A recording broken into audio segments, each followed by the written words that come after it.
Hello, everybody. We're here to do UFC 211 predictions.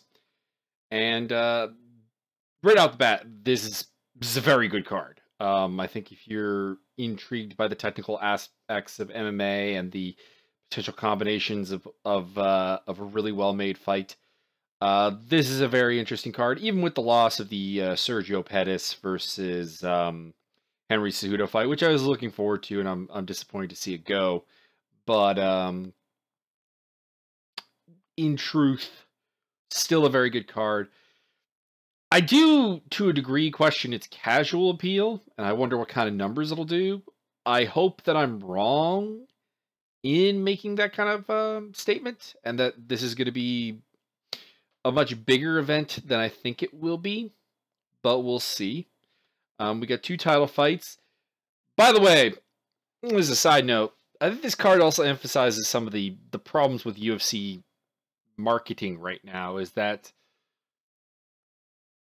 I have half the time forgotten that the strawweight title fight is on this card because the advertisement has been focusing on Miocic versus Dos Santos, a boxing model, if you will, focusing entirely on the main event and ignoring the undercard. When, if we're being honest, if the main card isn't a Conor McGregor or George St. Pierre or John Jones or Ronda Rousey or um, possibly a Diaz brother with a good opponent, Anderson Silva, the it's generally insufficient to bring people in, and that's something that I would really think about that or figure out a way to make stars more, because I think we've repetitively had this idea of we're gonna make money fights, we're gonna make stars, we're gonna do this, we're gonna do that, and the troubling thing has repetitively been I'm not sure the UFC knows how to make a star. I don't. They haven't shown repeatability with the formula. They haven't shown a constant thing outside of, I think, to a degree, we don't want a nice fighter. And I think you see that with the Rumble Johnson DC thing. Recently, DC's been getting a lot of hate for his statement that if he did cocaine and shit, basically kind of referencing John Jones, he would be more popular than he is. And people have been stamping on that as whining, complaining, etc. But there's a level of truth to it. I think if you really think about it, Cormier versus Rumble Johnson was, I think, a kind of distilling moment of that. Rumble is, the more family friendly fighting style. He's a knockout artist, etc. But realistically speaking, we had a lot of people cheering for Rumble Johnson to beat Daniel Cormier, despite his history with, um, frankly, bullshit weight cutting, suspicion, although never proven PED usage, and violence towards women. And he was, I think, the cheering favorite. Um, there's something to it. There's really something to it. But let's get off that. Let's get on to this fight card. Um, Joachim Christensen versus Antigulov, going with Antigulov by submission. We have seen Christensen get submitted, although he is a very, very good grappler, a gifted guard player, one of the better grapplers at 205. But Antigulov has a striking game that's far from complete, far from deep, but very well tuned to the takedown game that he has. The very deep wrestling game that he has, both in the clinch and from a shot point of view. I have no doubt he can get this game to fight to the ground, because Christensen is not an amazing defensive wrestler. And I think his top game is good enough to get a submission when you compare it with the very powerful ground and pound he has, and the fact that I think you could hurt Christensen on the ground. So I'm going with Antigulov by a submission. But it could also turn into a proper slog, because I have big questions about Antigulov's gas tank long term, and that could definitely come into question here if he cannot finish Christensen quickly. Gabriel Benitez versus Enrique Barzola. Benitez is the fundamental fighter. The nuts and bolts are kind of in the right place. Probably an above average grappler. Uh, everything's kind of okay, functional in his striking game. Barzola is more creative, more wonky, more difficult to prepare for in a lot of ways. But the fact that Benitez is traditionally willing to sit back and kind of endure levels of inactivity to be a patient outfighter isn't going to do Barzola well, because when Barzola catches people, it's traditionally been if they're pressuring him and he catches them with something oddball, manages to put them down. His takedown game is actually quite good, but Benitez, I think, is a much more solid grappler than him. Can out-grapple him. Pick up a decision, basically, through outfighting and winning some scrambles on the ground. Chase Sherman versus Rashad Coulter. Coulter is a late notice replacement. A guy I don't know tons about. I actually have a lot of faith in Chase Sherman, despite the bad UFC record with the losses to Justin Ledette and to Walt Harris, both by TKO. But he takes a pounding pretty good. Those are both very powerful guys. He takes a pounding. He can absorb some punishment. He's very good at delivering punishment, and I got Chase Sherman winning this by TKO. Jessica Aguilar versus Courtney Casey. Kind of a bit of a... Honestly, this is a fight that perceptionally isn't very close. Aguilar is considered one of the better strawweights in the world. Not necessarily something I fully agree with. And Courtney Casey comes into this with a, I believe, 6-4 record. So on paper, this seems like a bit of a squash match. I don't think it is, although I do think Aguilar wins. I do think Aguilar has the better grappling game, and Courtney Casey is not very good at defending takedowns, and she's very willing to accept the ground game, despite the fact that she's probably better on the feet and definitely a more explosive athlete, like a very good athlete. But I foresee Aguilar getting top position, which is where she is very good, neutralizing Courtney Casey on the way to a decision. And a much-needed rebound after a long time off with injury, so there is that question mark. There always is that question mark when someone's been out since August 2015. So what's that? That's 5 months this year, 17 months, so 21 months. That's a long one. That's a long one. So hopefully that's not too much of an impact, and she can go out there and do her thing. James Vick versus Marco Polo Reyes. Gonna have to go with James Vick on this one. I'm not in any way very much sold on James Vick as a big fighter. Despite the win over Abel Trujillo, I think that's more symptomatic of Trujillo's complete downfall as any kind of proper force within the division. But Polo Reyes, he's a little too brawly, and he's away from Eric Del Piero for this fight, who I thought was bringing out a lot of the best in him. And he's back in Mexico training, where I just don't trust the depth of coaching to be able to deliver the same kind of game plan. I think he'll struggle to a degree with Vick's range. I think at some point he'll put his neck in a bad position and get submitted, because Vick is a sneakily good submission grappler. One that isn't really expected based on his more striking-based roots and his reach and how he's kind of built to be kind of an outfighter. Jared Gordon versus Michael Quiones. Quiones is, I think, the prospect to watch here, but his game is not built in a way that brings immediate results within the UFC. It's a lot of development, a lot of things that need to be made functional before it can really produce.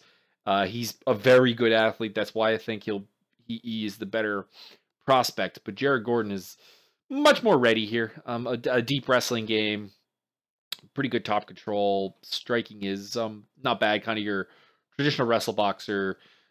Pretty much just, a kind of deal that is relatively ready for the UFC. I just don't necessarily know if he can go very far, and I don't see like major improvements that could come into play. But he should be able to win this fight by decision.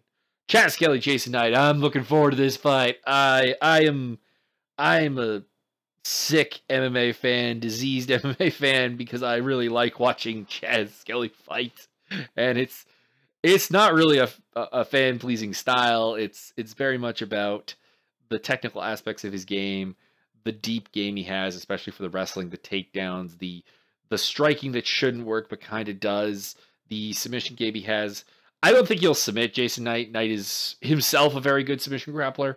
But I do see him being able to put Knight on his back and controlling him there in a similar manner to what Tatsuya Kawajiri was able to do to Jason Knight. And Jason Knight's newfound boxing game, which is quite impressive. Although I think people are, I don't know, I feel it's being oversold just a little bit. I see Skelly being able to take him down, pick up a decision here. I don't think he subs him. I think he can eat the best shots that Jason Knight has. Something I think Jason Knight's recent opponents have not had. And unfortunately, this probably marks an end to the undefeated White Diaz brother, the first guy to kind of really have that crown since Josh Neer. Not the end of the hype train or his UFC run or anything like that. Just an end to a nice little winning streak he's had going. Eddie Alvarez versus Dustin Poirier.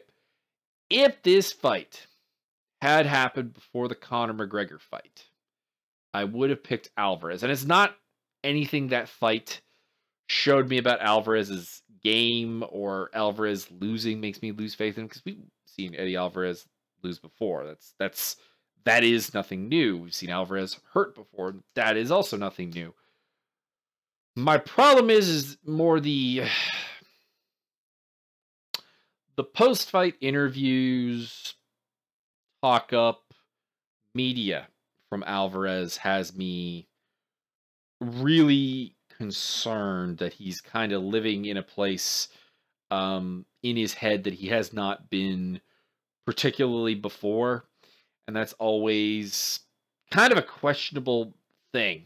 And that's what's making me think Poirier definitely can hurt him. Poirier is an amazingly strong, powerful boxer, a better striker than he is really given credit for. Fast, able to hurt people. Alvarez, prone to getting hurt even before this, and I think he's kind of living in that space in his head that's not going to do him any favors. I'm hoping I'm wrong, because I'm a pretty big fan of Eddie Alvarez, actually. But I got Dustin Poirier winning this one via TKO. Dave Branch, Christoph, Yatko. I don't like this fight. Like, I like this fight from the standpoint of watching this fight. It's very interesting. Yatko's developing style of coming away from this kind of patient out fighter to a more aggressive stylistic thing is really one of the more interesting stories of MMA right now. And Dave Branch coming back to the UFC from World Series of Fighting, where he really established himself, 2-division champion, a big name.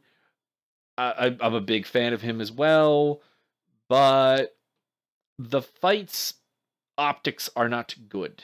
What I mean by that is that if Dave Branch wins, I don't see it generating any real hype, because I think the casual fan is relatively in the dark as to who Christoph Yatko is and how good he is.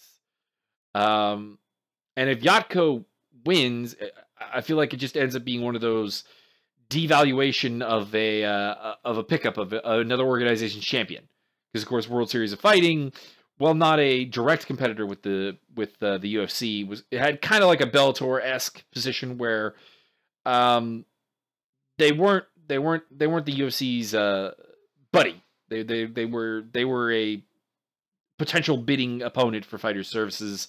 The UFC never likes that, never treats those type of fighters well, and I feel like that's missing the point.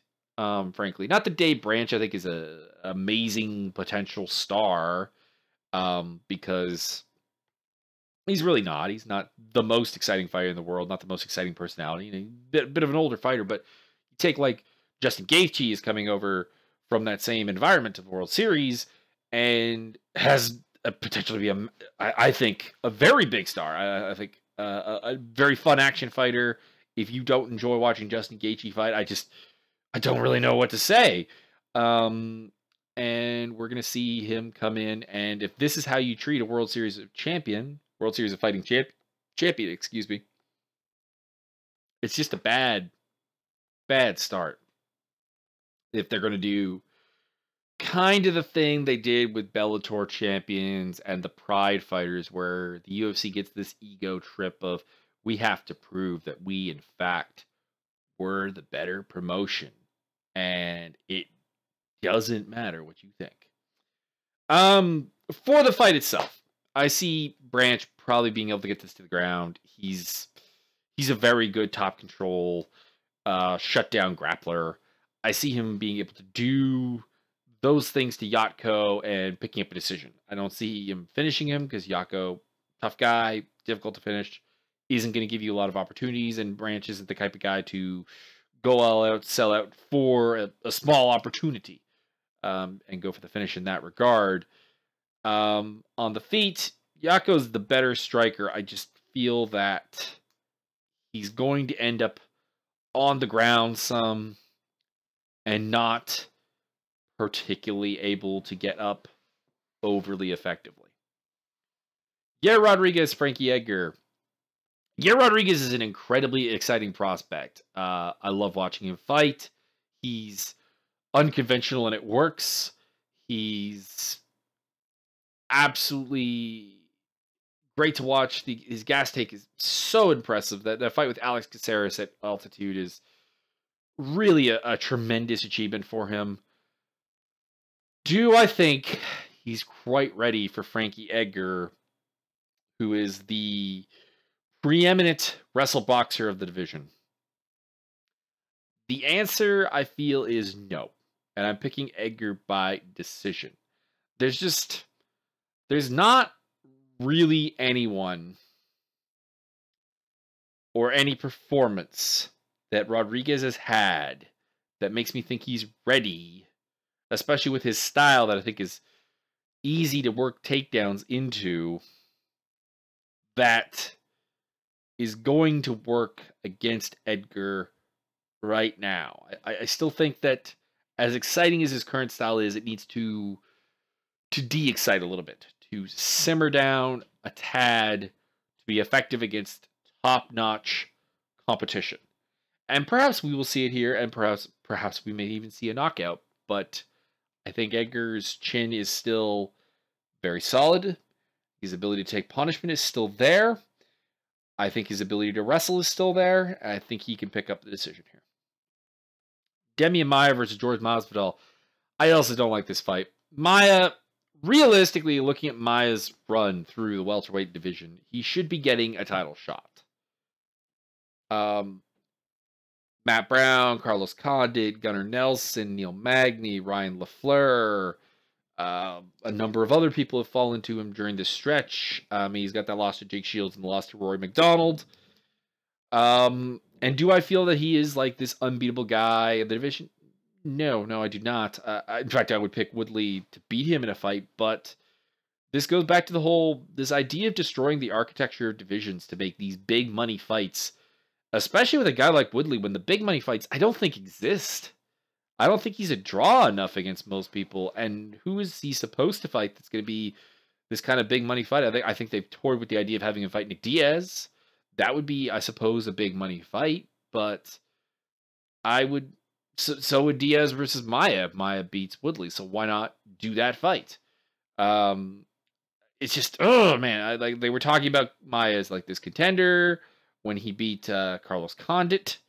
This is potentially a contender fight, blah blah blah, and then just completely undermining their own words by putting him in there with George Masvidal, who they also talked about as a contender when he fought Donald Cerrone. Like this is an elimination fight, number one contender fight that they were talking about, and in the end, they elected to not give him the title shot. So I don't know. It's just it's the erosion of this as a sport.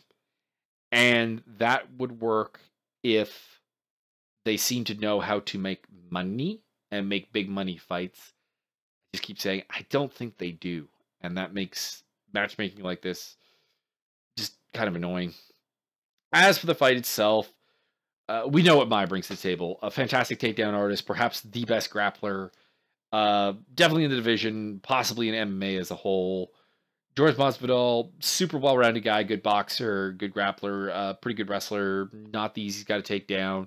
A guy who's historically kind of coasted, and that's led to a lot of losses on the table. But George Masvidal versus Maia, unlikely to be able to coast here, because Maia's gonna keep bringing the fight to him unless he gasses out, and in which case Masvidal, I don't think will let him hang around there. I think he's also started to learn that he can't do that.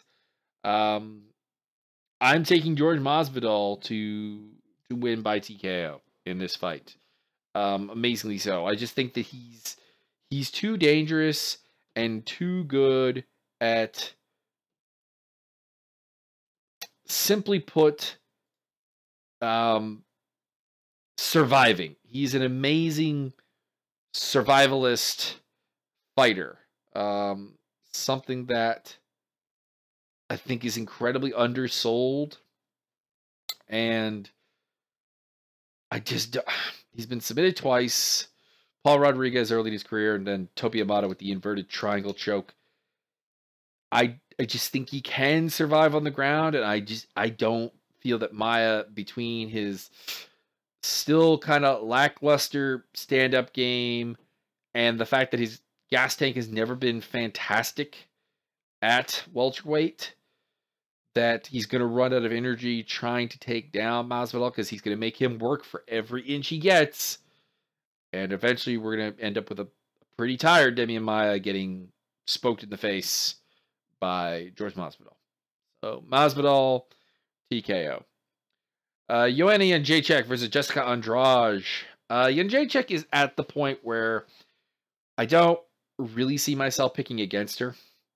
She's at that Anderson Silva, George St. Pierre, John Jones point where, in order for me to believe that she will lose, I kind of have to see it. That obviously doesn't mean that it's impossible, because we saw that with Anderson Silva. He did eventually get beaten. Some would argue we saw that with GSP. We haven't seen it with John Jones yet, but Gustafsson definitely gave him a scare.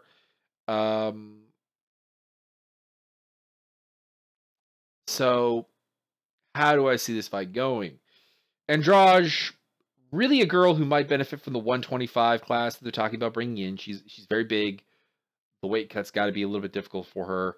She's incredibly strong. She's apparently not even been doing strength and conditioning really up until maybe the last fight with Angela Hill, and now this one. The fact that she's as strong, explosive, etc. as she was is frankly amazing, if that is true.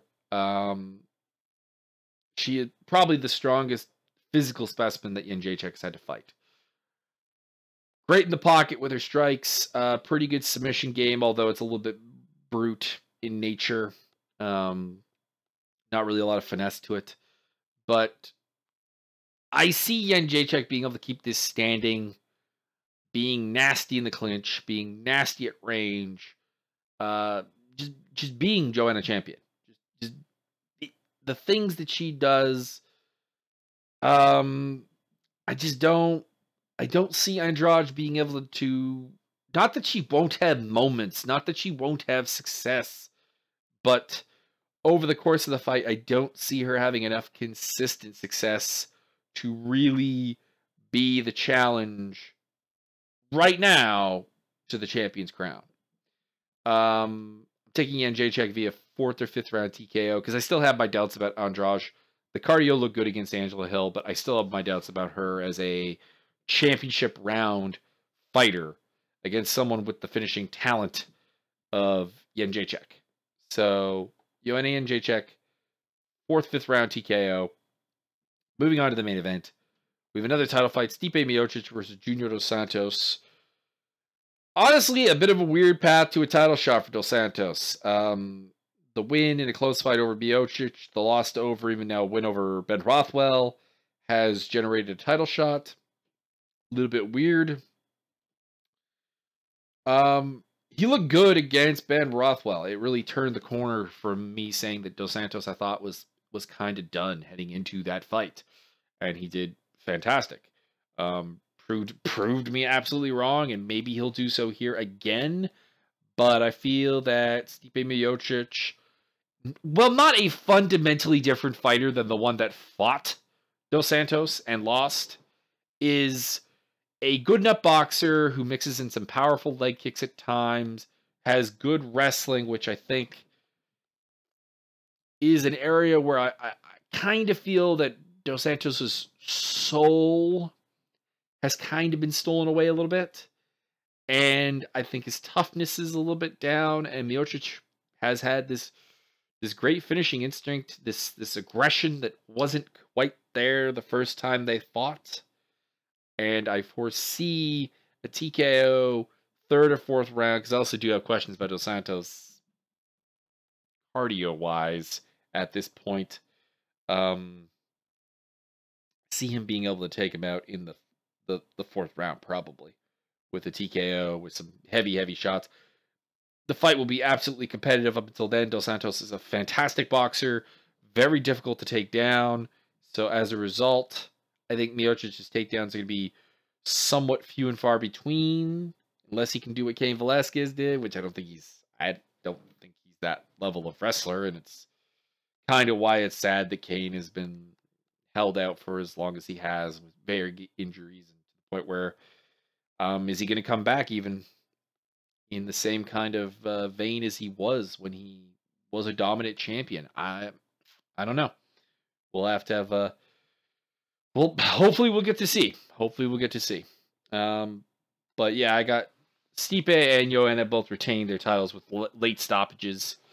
I really like this card. I mean, there are two, like I said, there are two fights on the main card that I don't agree with in principle, just as like armchair matchmaking, but they could be good fights. I think you've got some exciting prospects on this card. I think Alvarez Poirier is going to be an absolute war in a lot of ways, and I think Skelly and Knight will be the same. So, hopefully this card does good numbers, because I don't know.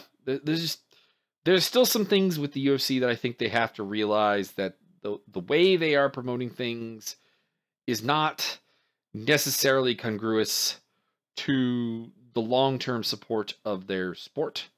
And because the sport's health directly relates to justifying a $4 million purchase price tag, and just in general making a lot of money, you would think that they would keep that in mind.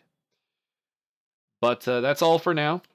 Hopefully the card is good, potentially card of the year, and I'm looking forward to almost every fight on the card in one way or another, except for maybe Chase Sherman versus Rashad Coulter.